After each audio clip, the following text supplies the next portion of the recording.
There was no objective, no story, no ending. Just a world. A space where players weren't told what to do, but asked what they wanted to build. And somehow, that was enough. Because Minecraft didn't just become a game. It became a place people returned to. A system people grew up inside. A world that never really closed. Most games end. Minecraft never needed to. So, how did something this simple, something almost unfinished, became one of the most important games ever made?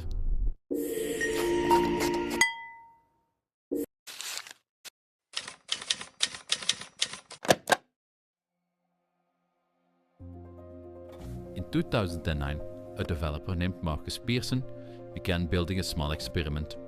It wasn't designed as a product. It wasn't planned as a global release. It was a prototype, inspired by games like Dwarf Fortress and Infiniminer, but stripped down to something more immediate. A world made of blocks. At its core, Minecraft wasn't about realism or storytelling. It was about interaction. Every block was a decision. Every action left a permanent mark. That meant players weren't just progressing through a world, they were altering it.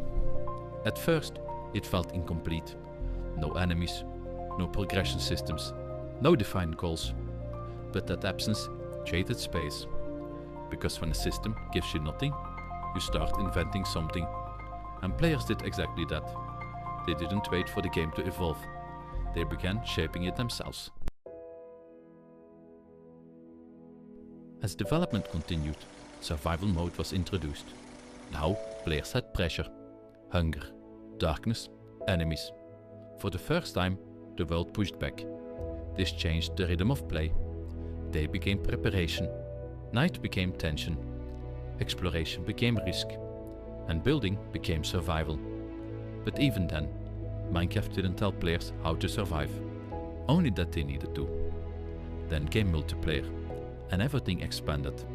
Servers turned Minecraft into something closer to a society. Players created economies, rules, hierarchies. Some built cities, others enforced order. Entire communities formed, without developer direction. This was no longer just gameplay, it was participation. And while this was happening inside the game, something even bigger was happening outside of it. Minecraft was becoming content.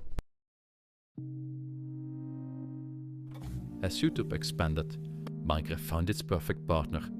It wasn't just playable, it was watchable. Every world was unique.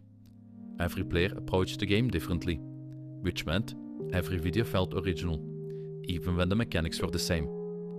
Traditional games run out of content. Minecraft created it.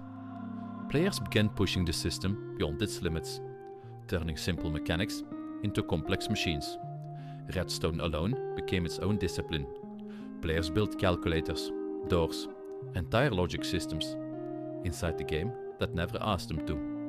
This is where Minecraft changed, from a sandbox to a toolkit. And as more players joined, the scale became impossible to ignore. Minecraft wasn't growing, it was multiplying.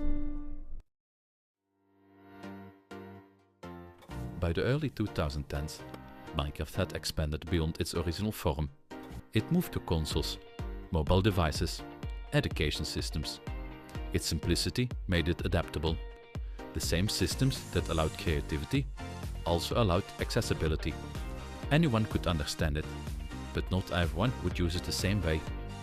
In 2014, Microsoft acquired Mojang. A small independent experiment became part of one of the largest companies in the world. This raised the question: would scale change the identity? Would structure replace freedom? Because most systems, when expanded, become controlled. Minecraft didn't. It remained open. Years passed. No games defined new eras. But Minecraft stayed. Not by competing, but by existing alongside everything else. It didn't need to dominate. It just needed to remain relevant.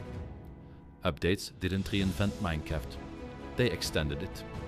Each edition respected the original design. Nothing invalidated what came before, which meant older experiences never became obsolete. That's rare. most games replace themselves, Minecraft accumulates, and over time, that accumulation becomes something else, a living archive of its own history. Minecraft didn't just succeed, it redefined possibility. It proved that games don't need linear structure to create meaningful experiences. Systems can replace stories if players are given control. Entire genres followed: survival crafting, open sandbox worlds, but most copied the surface, not the philosophy. Because Minecraft's strength wasn't just freedom, it was restraint. It didn't overwhelm players with systems, it trusted them to create their own. And that trust is difficult to replicate, because it requires letting go of control. It started with nothing. No story, no direction, no ending. And maybe that's why it never really needed one. Minecraft didn't succeed because of what it added. It succeeded because of what it allowed. A world with no limits will always outgo the systems that created it.